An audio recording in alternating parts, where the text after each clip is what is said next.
The Joe Rogan Experience.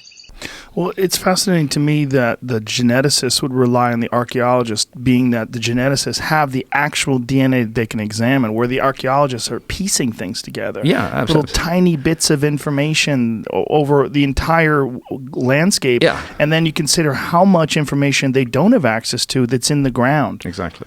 There's so much. I strongly resist the idea that archaeology is a science. I don't think it should be described as a science. What do you think it should be described as? It's more like a kind of philosophy. It's an attempt to interpret the past based on rather flimsy and limited evidence. And what you find in that interpretation is that the preconceptions of the individuals involved are being imposed upon the evidence, which then turns out to support their preconceptions. And that's not a scientific way of doing things. A scientific way of doing things is testing hypotheses and seeking to falsify them and seeing if they work out. So the problem is drawing these conclusions and then being too rigid with these conclusions upon the further evidence. That's my view. Yeah. That archaeology has been much too rigid, and that there's a climate of fear in archaeology. I don't mean to pick particularly on archaeologists here. I think this is generally true across other disciplines as well.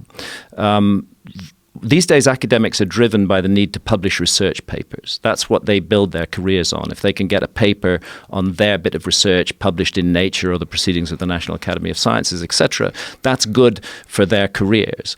But then you confront the gatekeepers in those publications who regard any archaeological idea that is not part of the mainstream accepted consensus with great suspicion and are most reluctant to publish that information.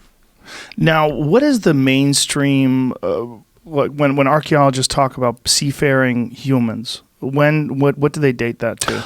Well, the Polynesians, right? The great seafaring adventure that is accepted by archaeology is called the Polynesian Expansion, and it's a remarkable story, and that occurs roughly 3,000 to 3,500 years ago. And those Polynesians were amazing ocean navigators. They could cross distances of thousands of kilometers with pinpoint accuracy. I mean, it's not an accident that the Polynesians found Easter Island. Finding Easter Island is a really challenging project. Easter Island is 2,000 miles from the coast of South America. It's 2,000 miles from the nearest other island, which is Tahiti. It's just a little speck in the middle of the ocean, but the Polynesians found it and settled there and appear to have brought a reproductively viable population there and appear to have made voyages back and forth. But that was 3,000 to 3,500 years ago. That was not 12,800 years ago. And this is where archaeology's adamant position that ocean voyaging was begun by the Polynesians and that there was no major ocean voyages before that, I think needs to be strongly questioned, and it needs to be strongly questioned in the light of this DNA evidence from the Amazon rather than rejecting the evidence. An attempt should be made to consider what that might mean. Well, it's interesting because we know that the Egyptians had boats.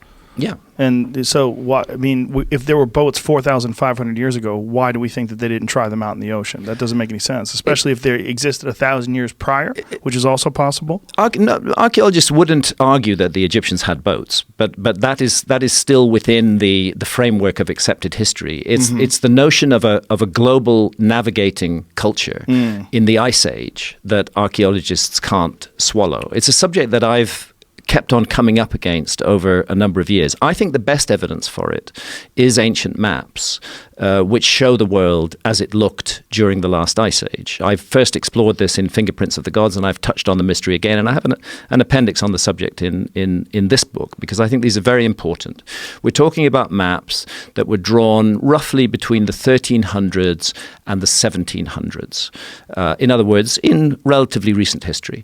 However, these maps were largely based on much older source maps, which they copied. And we can say that for sure, because one of the famous maps is the Piri Reis Map, which was created by a Turkish admiral called Piri Reis in the year 1513. Actually, only a corner of his map has survived. It was originally a world map. We now just have a bit that shows the east coast of South America and North America and the west coast of Africa. Piri Reis writes in that map that it is in his own handwriting that he based it on more than 100 older source maps, some of which had come from the Library of Alexandria. In other words, that maps had been, when the Library of Alexandria had been destroyed in the 4th century AD or whenever it was, some of its contents had been rescued and brought to Constantinople, which became the Turkish capital. And Piri Reis had access to those maps, and he incorporated information from those maps on his maps, as well as incorporating more recent navigational information. And this is one of a whole category of maps which are extremely hard to explain. All of them based on older source maps, now lost. All of them incorporating extremely precise relative longitudes and latitudes. Latitude is not that difficult a technological feat, but longitude is a difficult technological feat. Longitude involves a chronometer. It involves knowing the time at the place you began your voyage and the local noon as well, and calculating the difference between them. You need a chronometer that will keep accurate time at sea with the motions of a ship. And it's just a plain fact that our civilization did not invent such a chronometer until the late 18th century. Before that, we didn't know what longitude we were at, and ships were constantly sailing unexpectedly into coastlines that they thought were hundreds of miles further away. So the discovery of the technique to do longitude was a major civilizational advance. Its presence in maps based on much older source maps that actually show the world as it looks during the last ice age suggests that somebody during the last ice age was mapping the world and had mastered the technique of calculating longitude. Classic example of these maps, and I make a point of this, is what's called the Pinkerton World Map, which was drawn in the year 1818, and it was based on the latest navigational information at that time. I reproduced that map in the book. What's missing from the map, entirely missing, is Antarctica. There's just a hole at the bottom of the world. There's nothing there, and the reason there's nothing there. There's another Pinkerton map that shows that. The reason that you'll need to find one that's centered on Antarctica. The reason that Antarctica is not there is that our civilization hadn't discovered Antarctica in 1818. So they couldn't authentically put it on a map in 1818. Actually, we discovered it in 1819, and that's when it starts appearing on modern maps. The problem is that Antarctica appears repeatedly on these much older maps, and it appears in the right place and a bit bigger than it is today, but very much as it looked during the last ice age. So what all of this suggests to me is that the world was mapped and explored by a global seafaring culture with a level of technology that was at least equivalent to ours at the end of the 18th century during the ice age. Wasn't there also a map of Greenland that showed it underneath the ice? Yes, there are. And another intriguing thing, I mentioned the Piri Reis Map just now. Shown on the Piri Reis Map, lying off the east coast of North America, is a large island with a row of megaliths, like a road of megaliths, running up the middle of it. That island is in the exact place of the Grand Bahama Banks. Is it on this one? Yeah, it is. But can I point it out to you because Sure, the map's sure. rotated? It's it's there. That's right. Okay, this thing That one. Okay. right here. That's great that you can bring this up, Jamie. That's really Amazing. good. So this island is sitting there off the southeast coast of North America. Look If at the we way they used to draw things back then, too. And what you see running down the middle of it is this road-like feature of megaliths. I'll point them out Yes, again. I see right there, yeah. These here. Mm-hmm. These here. Now the thing is, there was a long period of my life when I did a lot of scuba diving, and I was looking at underwater structures. And one of the sites I dived on was the Bimini Road, which is in the Grand Bahama Banks. And the Bimini Road is exactly where that island is. And here's the issue.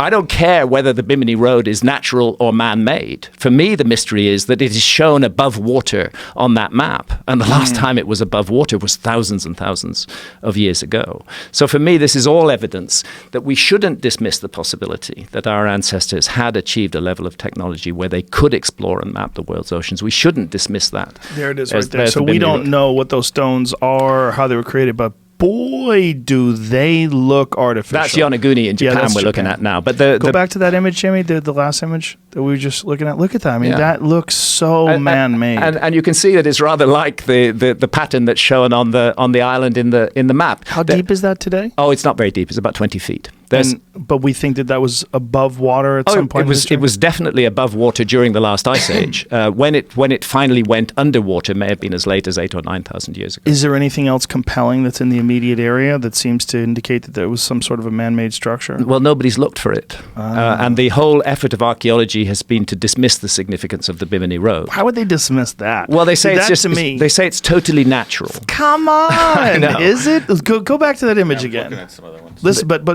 is the argument. Go back to that image that we just saw. Yeah. Like, are you sure? As somebody who spent a lot of time diving on the Bimini Road, I can tell you I absolutely do not think it's natural. I think it's a man-made structure. But the argument is that it's a kind of beach rock that forms in these blocky formations. Does it? Is that yes, beach rock does form in blocky formations. But here I believe that the beach rock has been used as a construction material.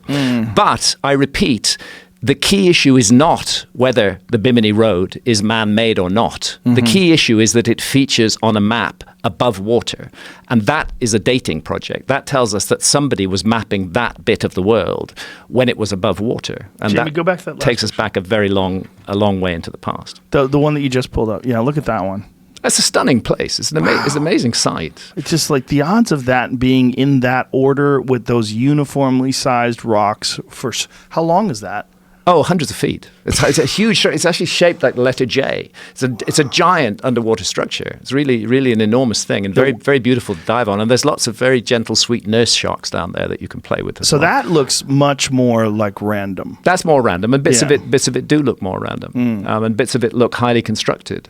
I would not seek to claim that the Bimini Road is absolutely man-made. My claim about the Bimini Road is it's really fucking weird that it appears on a map above water, Yes. a map that was drawn in 1513 based on older source maps.